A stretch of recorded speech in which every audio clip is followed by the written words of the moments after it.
ED ഉൾപ്പെടെയുള്ള കേന്ദ്ര ഏജൻസികൾ എടുത്തുകൊണ്ടിരിക്കുന്ന സമീപനത്തെ സംബന്ധിച്ച് സുപ്രീം കോടതി ശക്തിയായ രീതിയിലുള്ള നിലപാട് സ്വീകരിച്ച വാർത്ത ഇന്ന് മാധ്യമങ്ങളിലൊക്കെ വരികയുണ്ടായി. അപ്പോൾ ED ഉൾപ്പെടെയുള്ള കേന്ദ്ര ഏജൻസികൾ പ്രതികാര മനോഭാവത്തോടെ സ്വീകരിക്കുന്ന നിലപാടുകൾ സംബന്ധിച്ചുള്ള പ്രശ്നം ഉയർന്നു വന്നിട്ടുണ്ട്. അത് അംഗീകരിക്കുന്ന നിലപാടാണ് സുപ്രീം കോടതി ഇന്ന് ചെയ്തിട്ടുള്ളത്. അതിൻ്റെ അടിസ്ഥാനത്തിൽ ആശങ്കകൾ പരിഹരിക്കാൻ പ്രത്യേക സംവിധാനം വേണം എന്ന് സുപ്രീം കോടതി പറഞ്ഞിരിക്കുകയാണ്.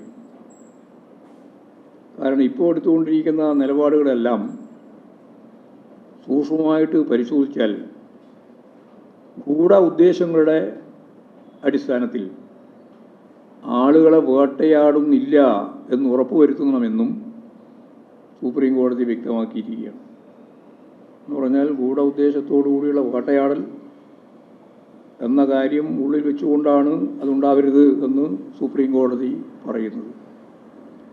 കേന്ദ്ര ഏജൻസികൾ ഇത്തരം അന്വേഷണം നടത്തുന്ന സാഹചര്യത്തിൽ രാജ്യത്തിൻ്റെ ഫെഡറൽ സംവിധാനവും കൂടി കണക്കിലെടുത്ത് അനുയോജ്യമായ ചില സംവിധാനങ്ങൾ ഏർപ്പെടുത്തണമെന്നും അതിന് ബന്ധപ്പെട്ട കക്ഷികളുമായി ചർച്ച ചെയ്ത് ശുപാർശ നൽകണമെന്നും കോടതി നിർദ്ദേശിച്ചിരിക്കുകയാണ്.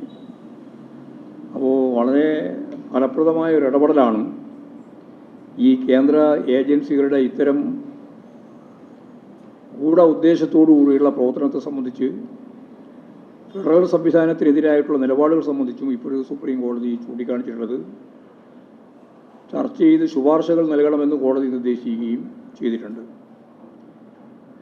മിക്ക സംസ്ഥാനങ്ങളിലും EDയും സംസ്ഥാന സർക്കാരും തമ്മിൽ പോര് രൂക്ഷമായിട്ട് നടക്കുകയാണ്. അതുകൊണ്ട് തന്നെ അന്വേഷണം ന്യായമായും സുതാര്യമായും നടക്കുന്നുണ്ടെന്ന് ഉറപ്പാക്കാനും രാജ്യത്തിൻ്റെ ഫെഡറൽ സംവിധാനം സംരക്ഷിക്കാനും ദേശീയ തലത്തിൽ മാർഗനിർദ്ദേശം തയ്യാറാക്കണമെന്ന് സുപ്രീം കോടതി പറഞ്ഞിരിക്കുകയാണ്.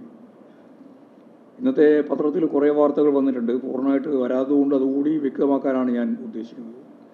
സംസ്ഥാന സർക്കാർ ഉദ്യോഗസ്ഥർ ഉൾപ്പെടെയുള്ള കേസുകളിൽ പ്രതികാര നടപടികളും വേട്ടയാടലും പാടില്ലെന്ന് സുപ്രീം കോടതി പ്രഖ്യാപിക്കുകയും ചെയ്തിരിക്കുന്നു.